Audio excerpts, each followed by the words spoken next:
Have you ever opened your brokerage app, seen a dividend payment land in your account, and felt a little embarrassed by how small it was? Maybe it was $4. Maybe it was 40 cents. You did everything you were told. You bought the index fund. You stayed the course. You didn't panic sell, and the passive income everyone talks about still isn't paying your electric bill. Here's the math that explains why. Let's say Rachel has $60,000 sitting in a mainstream S&P 500 ETF like Vanguard's VO. Because the S&P 500 focuses on growth, its dividend yield right now is only about 1.3%. That means her dividend check last quarter was around $195. That breaks down to just $65 a month. $65 from $60,000 invested. By the end of this video, you'll know exactly how to fix that, not with a massive windfall, but with a specific strategy you can actually execute. Quick disclaimer, I'm just a guy on the internet. This is for educational purposes, not financial advice. Today, I'm going to show you the specific dividend ETFs, the math, and the 3 monthly income tiers: $1,000, $3,000, and $10,000 a month. I'll break down the daily contributions and the timelines it actually takes to hit each one, starting with money most people are already wasting on something else. Let's start with why that $55 dividend check happened in the first place. Because it wasn't a fluke. It was by design. According to S&P Dow Jones indices, the S&P 500's dividend yield right now sits at roughly 1.1%. That is near the lowest level in the index's recorded history. To put that in context, back in the 1980s, market data shows the index routinely paid out 4% or more a year just for holding it. Investors weren't just betting on stock prices going up. Dividends were a real, dependable slice of the return. That world is mostly gone. Why? Because a huge share of the index's growth over the last decade has come from a small group of tech companies that would rather reinvest every spare dollar into growth than mail it to shareholders. That's not a criticism. It's worked out extremely well for their stock prices. But it means that just by the S&P 500 advice you hear everywhere quietly stopped being an income strategy years ago, even though most people never got the memo. If you're like most Americans building a portfolio, you probably assumed the default index fund in your 401k would eventually start paying you something meaningful. Run the actual numbers and you'll see why that assumption falls apart. Put $250,000 into a standard S&P 500 fund today, and you're looking at roughly $229 a month in dividends. That's a nice dinner out. It is not retirement income. This is the exact moment a lot of people get stuck, and here's why. Once you realize the default fund isn't going to pay you real income, the instinct is to ask, then how much would I need? So let's answer that honestly, using a well-run basket of quality U.S. dividend ETFs, like those from Vanguard or Schwab, yielding closer to 2.9% today. To generate $1,000 a month, $12,000 a year from dividends alone at that 2.9% yield, sitting on it as a lump sum, you'd need roughly $414,000 already invested. For $3,000 a month, you're looking at about $1.24 million. For $10,000 a month, over $4.13 million.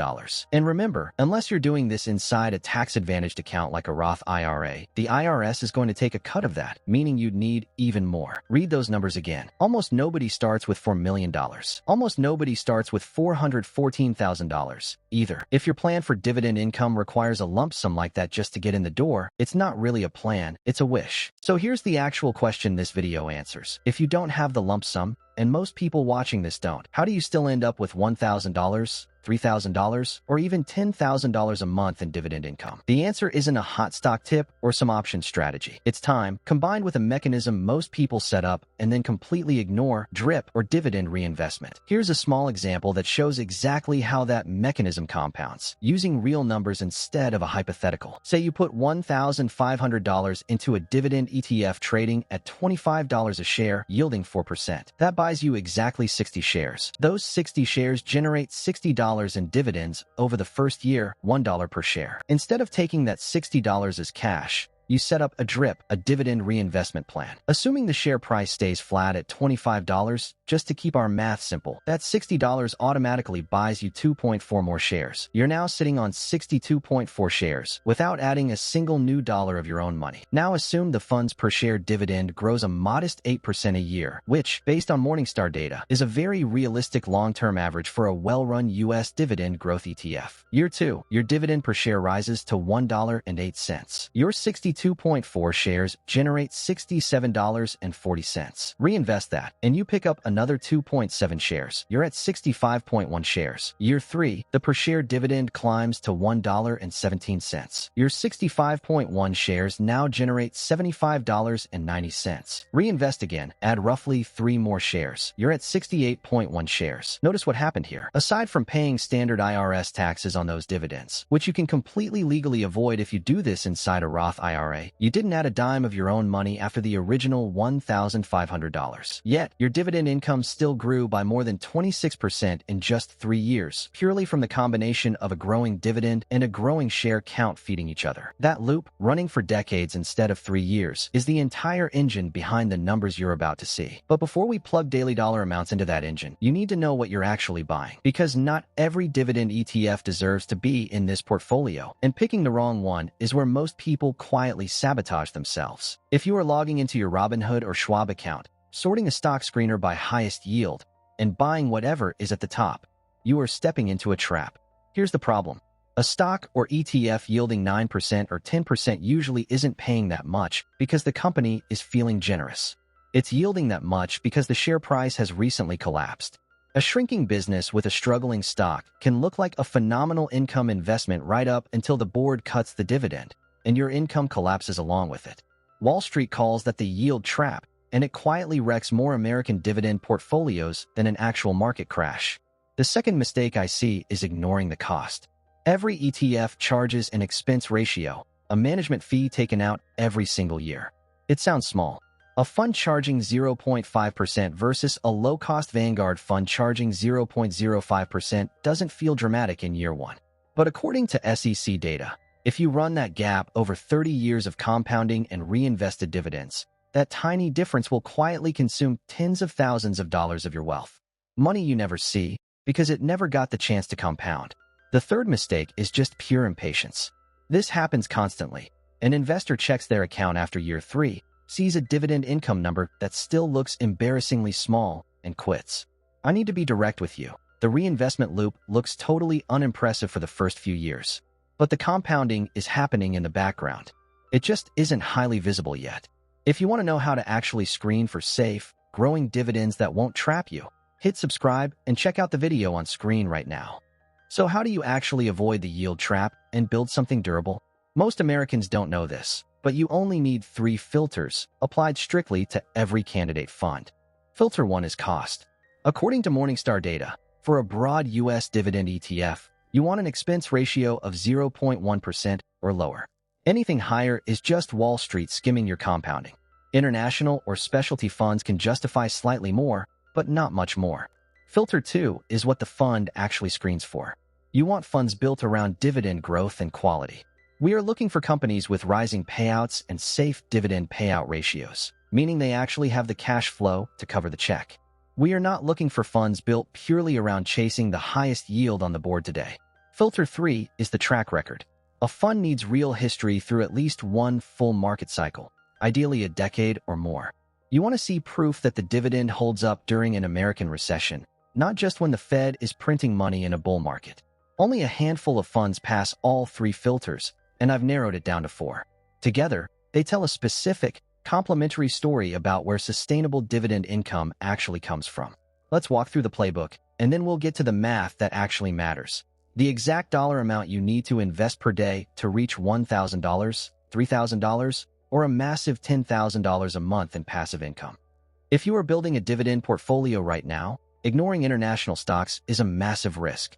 But if you want to build a simple, bulletproof passive income machine, here is a 3 ETF Vanguard portfolio built for both immediate cash flow and long-term growth.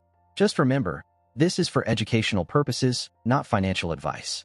First, the Vanguard Dividend Appreciation ETF, ticker VIG, is your foundation.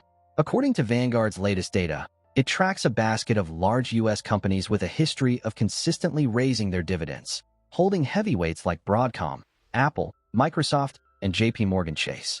The current yield is modest, right around 1.5%, but that dividend has compounded at roughly 8 to 10% a year over the past decade. The expense ratio is just 0.04%, which is about as cheap as it gets. VIG isn't chasing income today. It's built to pay you significantly more a decade from now. To balance that out, we use the Vanguard High Dividend Yield ETF, ticker VYM. This one holds over 500 U.S. companies specifically screened for above-average current yield. It's sitting around 2.4% today, still at a razor-thin 0.04% expense ratio. Where VIG plays the long game, VYM puts real cash in your account right now. Finally, the Vanguard International High Dividend Yield ETF, ticker VYMI, takes you outside the U.S. entirely. It holds developed and emerging market companies screened for high yield, currently paying closer to 4%, at a low 0.07% expense ratio. Why include this? Because a portfolio built entirely from U.S. companies makes a concentrated bet that U.S. dividend growth will outpace the rest of the world forever. VYMI is your hedge against that bet being wrong. If you want to see exactly how these dividends are taxed by the IRS, hit the like button, subscribe, and let me know your favorite dividend ETF in the comments below. To round out the portfolio, the Schwab International Dividend Equity ETF, ticker SCHY, is the highest current payer in the lineup. It's yielding around 4.5% today with a low 0.14% expense ratio, and it's built entirely from non-U.S. companies with at least a decade of consistent dividend payments. It's the newest fund here, launched in 2021, meaning it hasn't lived through a full 10-year cycle yet, which is exactly why it earns a smaller slice of the portfolio rather than a starring role. If you blend these four funds in roughly equal weight, the combined portfolio starts you at close to a 2.9% yield today. Based on historical dividend growth rates, that yield realistically climbs toward 4 to 5% on your total portfolio balance within a few decades, simply from the dividends growing faster than the share prices. Now, one critical rule for American investors before we run the numbers.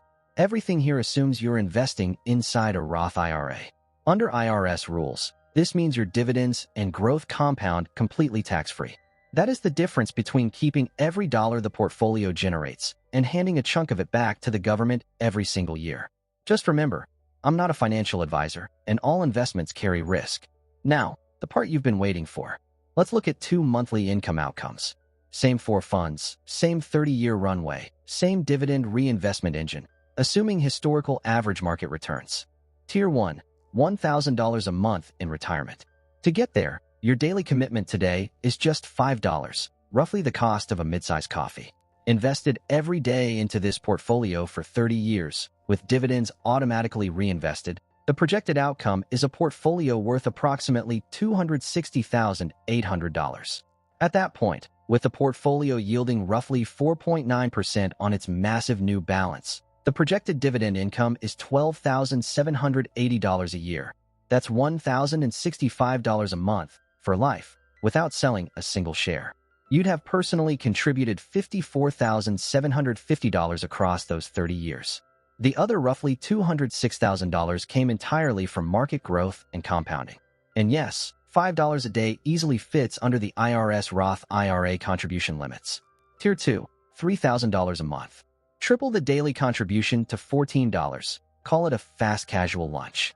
Same portfolio, same 30-year window. The projection lands at a portfolio worth approximately $730,100, generating projected annual dividends of $35,780, just under $3,000 a month. Your total personal contribution over 30 years? $153,300. Everything above that, nearly $577,000, is the market doing the heavy lifting for you. If you want to know exactly how to open a Roth IRA so you can start this exact process, click the video on the screen right now, and I'll walk you through it step by step. Tier 3, $10,000 a month. This is the number most people assume requires either inherited wealth or a 6-figure salary from the start. It doesn't. It requires $47 a day. That is genuinely a significant, deliberate commitment, roughly the cost of a nice dinner out every single day. That's about $17,000 a year. Now, because the IRS currently limits individual Roth IRA contributions to $7,000 a year, you'd have to split this up. A married couple could max out 2 Roth IRAs to cover $14,000 of it, and put the remaining $3,000 into a standard taxable brokerage account. It's a heavy lift, but absolutely achievable for a dual-income household that makes it a massive financial priority. Run that same 30-year projection, assuming historical averages, and the portfolio reaches approximately $2.45 million. That generates projected annual dividends of $120,100, just over $10,000 a month, for the rest of your life. Your total personal contributions across 30 years? $514,650.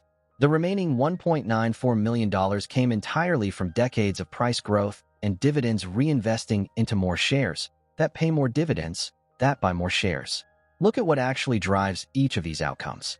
In every single tier we covered, you personally contributed less than a quarter of the final portfolio value.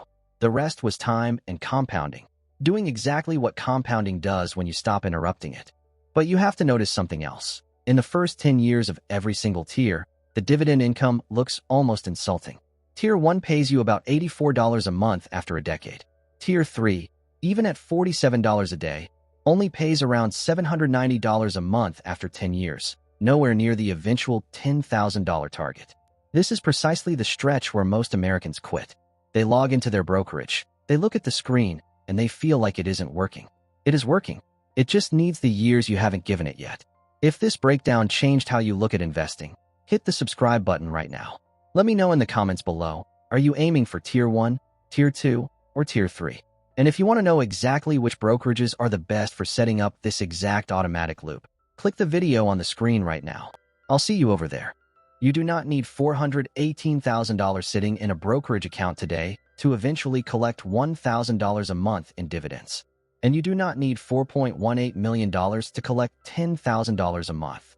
What you actually need is a daily number, $5, $14, or $47, pointed at a portfolio built around quality, held inside a tax-advantaged account, with dividends set to reinvest automatically and left alone for decades.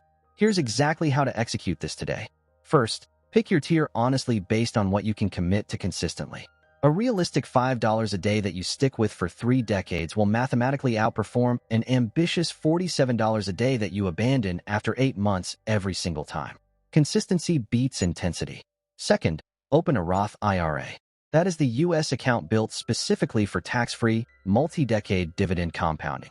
For 2026, the IRS contribution limit is up to $7,500. Just check the IRS income limits first if you're a high earner, because they do phase out.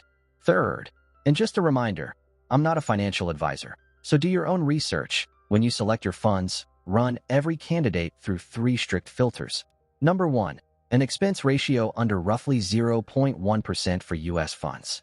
Number 2, a methodology built around dividend growth and quality, rather than just buying the highest current yield on the screen. And number 3, a real track record through at least one down market. If a fund fails any of those 3, it doesn't go in the portfolio, no matter how attractive that headline yield looks. If you want to see exactly how to screen for those strict ETF requirements, click the video on screen right now, and I'll walk you through it step by step. Fourth, and this is the one people skip, log into your brokerage, turn on the drip feature to automatically reinvest your dividends, and then genuinely leave it alone. Don't check the account weekly hoping to see dramatic movement in year 2 or 3. You won't. That's not a sign it's broken. It's a sign it's early. You now have the actual mechanics behind turning a handful of daily dollars into real, recurring income. Not a vague promise, but the specific U.S. funds, the specific filters, and the specific math illustrating how $5, $14, or $47 a day can compound into $1,000, $3,000, or $10,000 a month over 30 years, assuming historical market averages. If breaking down the numbers like this finally made the path feel concrete instead of overwhelming, hit subscribe. This channel walks through this exact kind of realistic, math-first portfolio building every week. No hype.